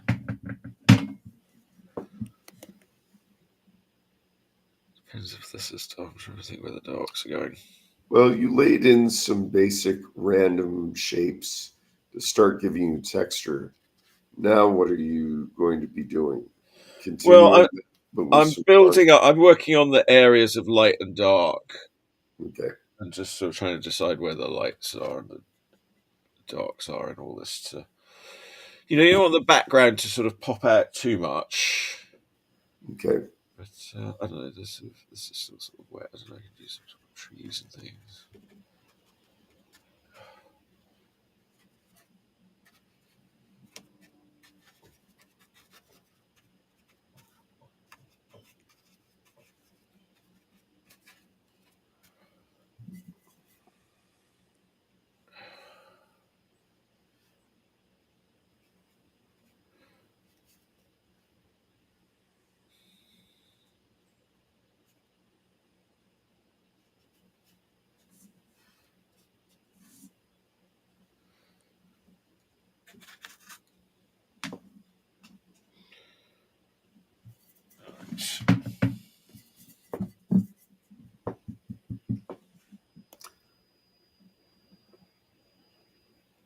Right.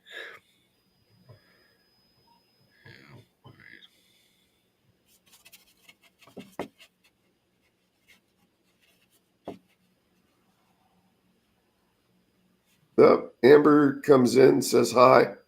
Hey, Amber. Sure. Chuck was inspired yesterday by our trip to the Legion of Honor while we were goofing off. Yeah, maybe we'll just paint this. He has been he did a little underdrawing and is now working in Higgins black. No, I'm working in. I did Higgins Well, I black meant ink, but earlier. now I'm doing a wash with Pelican watercolor inks, watercolor paints, not inks. He's now doing a watercolor and being insufferable about it. Oh, Dale. Oh, Dale. That's What are you up to, Amber? Oh. She's not answering us. She's getting into long debates over AI. She posted like a massive discussion she's been having about AI. I was like, oh, well, I want to read this, but I don't have time. This part of the reason I was slightly late getting on with this. Oh, is that why you were up? I don't know. I started looking at it, and it's like this sucked up some more of my time than I had available. Amber Mrs. Ink. She can talk more about digital brushes these days. Me too. After this episode, I am aching to get out Clip Studio Paint and practice my brush work. How are we doing for time now? It's 11:42. You don't have to finish this, of course, but No, that's my goal. My goal. Well, I did mean to spend a little more time on the underdrawing this morning, or I should have done it during the week. But one thing led to another, and it didn't happen. Yeah, I know. I'm to blame. So you have 17 minutes.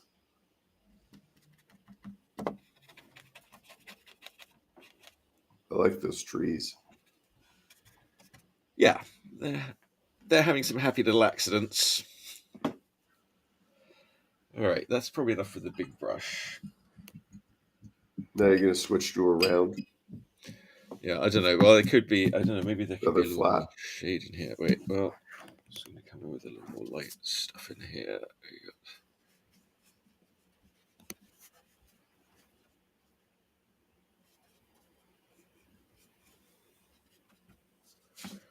go. Okay. Yeah. Now I'm going to switch to. Well, I'm not sure yet if I'm going round. I've got a smaller flat which I like. This one. You can do a lot with this one. In the impressionistic vein. You're using another synthetic flat. Yeah, this is a nice set. I don't know. I can't remember. It says Miller's Golden Fleece, but I bought it as the American Journey paint set or something. Okay. What did we see at the museum yesterday? Annoyed security guards and people fleeing the galleries when I would cough, even though I was wearing a mask. And lots of religious paintings. Yeah, which is what's inspired this one, really. Yeah. I'm just trying to think. Like, okay, the original, that's White in Shadow. That's the highlight. But if you're asking what exhibits we saw the Botticelli drawings, which was kind of a misnomer because it was Botticelli and the students and assistants in his workshop, His bodega, his factory. He was the Andy Warhol of tempera.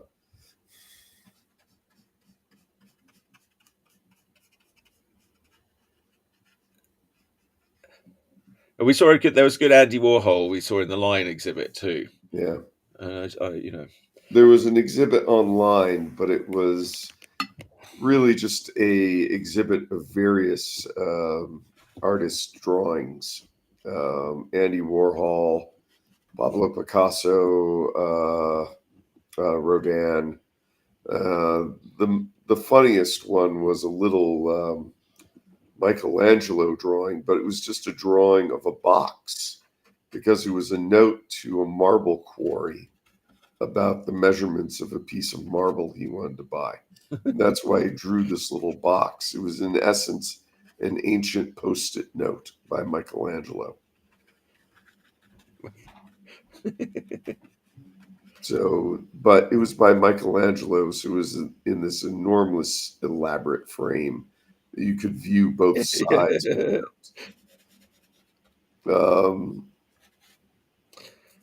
And just we walked the galleries as well, so we saw a wide range of portraits, landscapes, religious paintings.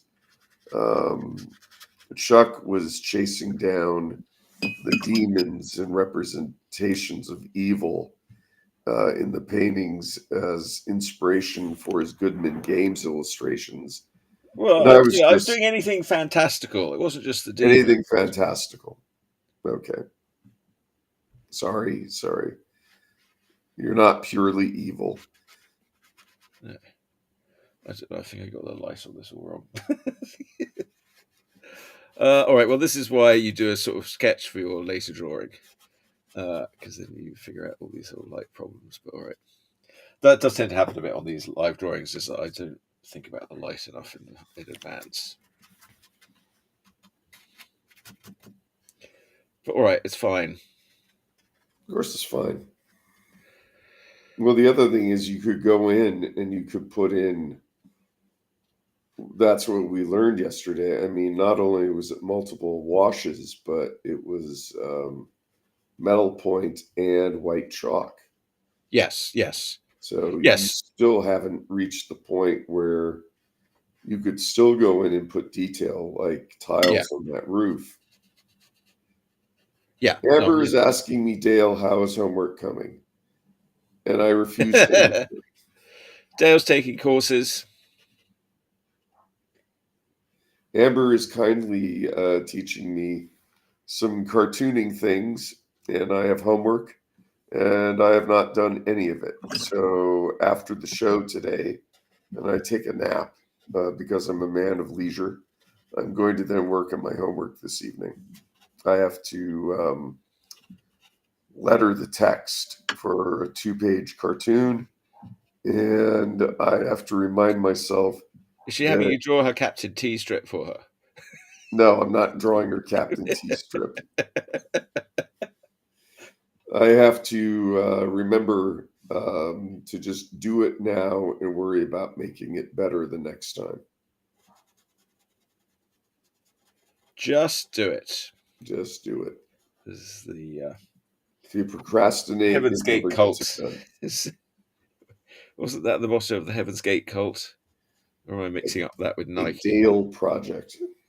The Dale project that may never get done. Untitled Dale project.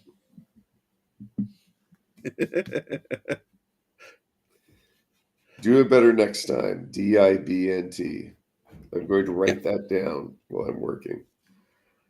Is that Amber's tip? Do it better next time? Yes, that is something that she learned from one of her mentors, whose name escapes me. I can't. Was it Steve Lee that taught you that, Amber? He also taught her that when you're doing pencils, divide the subjects into days. Jim Lee, sorry, it was Jim Lee. He would suggest you draw hands all on one day and cars on a different day. And just so if you had a style problem with any of those, they would read all the same because you did them all on the same day. Yeah.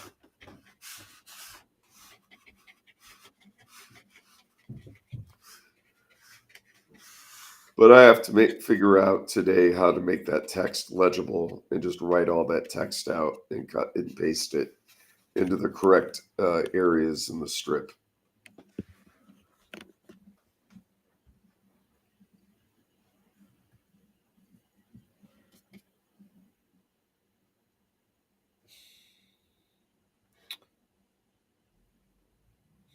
I feel like the background got a bit flat, but all right. Well, the backgrounds are supposed to get flat. Amber wants me to think of each letter individually. Yeah, I don't think I have that much attention.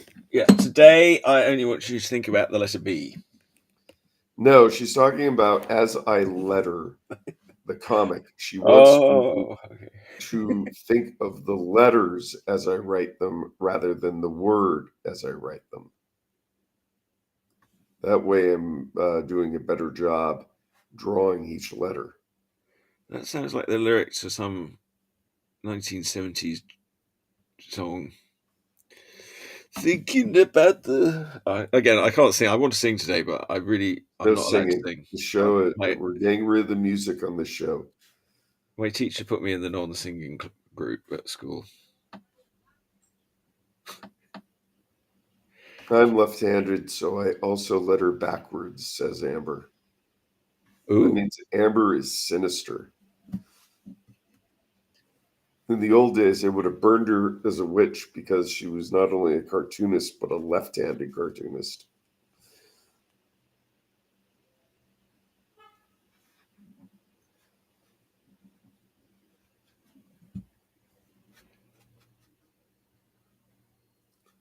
Yes, kids, don't forget cartooning is evil. That is true. Amber agrees with us. She would have been burned as a witch. Yeah, I don't think there's any doubt that Amber would have been burned as a witch. My question for Amber is where she gets all the left-handed art supplies. Yeah, Amber would be the first one on the bottom. Yeah. Yeah. Well, maybe not the first one. You know, they would have some warm-up witches to get the crowd excited. Okay. I think Amber would have been the main event. I mean, she's just the gimme. They'd be like, okay, where's the witch? Oh, definitely a witch. I'll tell you, for the witch burning poster, Amber would have been the largest portrait on it. All cartoonists are witches or wizards or whatever you want to call them. We're purveyors in magical arts that have been deeply guarded through the centuries. Nowadays it's more egalitarian and we're artists are giving away the secrets, but they used to belong only to the church. Amber has said that she buys right-handed art supplies and flips them over. See, that's a completely untapped market. When I was a kid, Pache actually had a left-handed airbrush.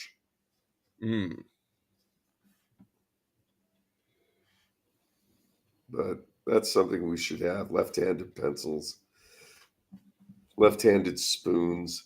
We'd make a fortune. Yeah, just not left-handed women, because they're witches. You got to burn something. I'm sorry, you can burn me too. If there's ever a day where the witches burn everybody else, that'll be the No, I'm all right. I'm good with the witches. I'm very friendly with many witches. Really? Yeah. You're one of them, Dale. You're like a male witch, otherwise known as a warlock. Are you saying that I weigh as much as a duck, therefore I'm made out of wood, and therefore I'm a witch? You said it. Look, I'm doing some tiles for you. I don't think I'm doing them right, but all right. Oh, actually, I believe that. Amber says because she's left-handed, mechanical pencils and pens unscrew as I write and draw. Never occurred to me. I know the things that left-handed people have to go through that us normos don't have any consideration of. Well, most people back in the old days, if you were left-handed, they would force you to learn how to be right-handed. Yeah. Otherwise, you have to businesses have to start devoting 10% of their product making to left-handed products. We're making left-handed toilets next. Hey, that's important. In the United States, they have to use imperial measurements for toilets. I was in Turkey, where they're on the metric system, and their toilets are weird because they're metric. It's like a hole in the ground. Yeah, if the whole world is on the metric system, there's only one country that sticks to the imperial system. Which one is that? No, I think there's more than one country still on the imperial system. Oh, okay, which was the other one then? I think there's two of them. It's us and Liechtenstein. And somewhere in Ungrabalan.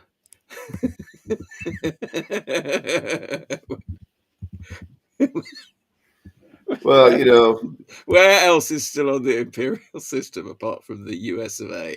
It's three countries. Myanmar and Liberia. We like the old imperial system and the Tea Party.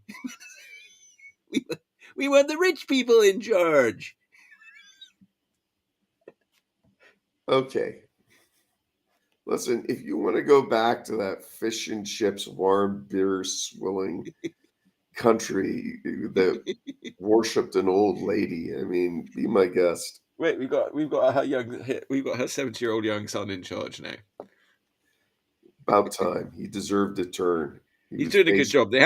He's actually been doing quite a good job. I actually heard Ian Hislop, editor of the Private Eye, sort of saying, I think Prince Charles is doing it right. What? Well, that's because he's a watercolorist. He's a watercolorist, but he's sort of doing it with humor. He's sort of like, he's like the Queen always thought you shouldn't have like an opinion as the Queen, but he's a bit more like rubbish. King is supposed to have opinions. Well, but he's quite clever at delivering his opinion at this point. He's been dinged so many times. A butt of jokes for so long.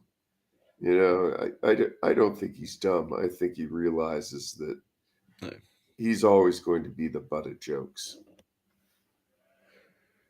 But I'm surprised he hasn't used his power to make a few comedians disappear. I think the guys in Monty Python are probably looking over their shoulders a little bit, thinking, What? Monty oh Python wow, didn't really. he's in power now. Monty Python didn't do Prince Charles, did they? No, they did his mom. No, I think they did I him. don't remember them really doing the royal family or anything. Oh, they did his mom. All right, how are we doing for time? 11:58. I mean, You have 2 minutes. I could sort of dabble away at it, and like you say, I could get out white out and do different things, but save this for next time. I quite like this. I didn't fantasize that. Yeah, next time. Okay, I do know I needed about an hour to do my pre-drawing, but all right, I got her kind of all right. Well, okay. Before we go, what did we learn today? What is the moral of today's show? The moral of today's show is spend about an hour on the pencil sketch. Yeah. Not 20 minutes. And why did you not spend an hour? Because I had so much fun yesterday with you, Dale. I didn't want to go to bed early. And weren't you like reading all the stuff that Amber wrote? I'm blaming Amber. Yeah, and it's all Amber's fault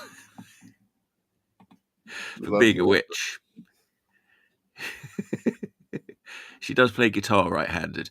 All right. Well, thanks everybody. Thanks people for tuning in. There's the finished art. I'll try and post a proper picture of it later. I might dabble around with it a bit more. But for now, I do wish if anybody knows how to stop your computer asking add a device to set up your HJ09 all the time. Yeah, unplug it. I don't want to set up my HJ09. Turn Bluetooth off. Would you like to pair this Windows? All right. Well, I'm going to do that later. Here's the theme too. Okay. See you next week, everybody. Bye, kids. Wait, I want. Oh, bye, Amber. Here's a theme song for Chuck Whelon Showy. He asked me to write one, but I stole from David Bowie. Here's a theme song. Chuck Whelon is the best. We have lots of hosts, but we're running out of gas. Will you be our guest on? Will you be our guest on? Be on the Chuck Whelon Show. Whoa, whoa, whoa, whoa, whoa, whoa, whoa, whoa, whoa, whoa. If you're gonna have a show, you gotta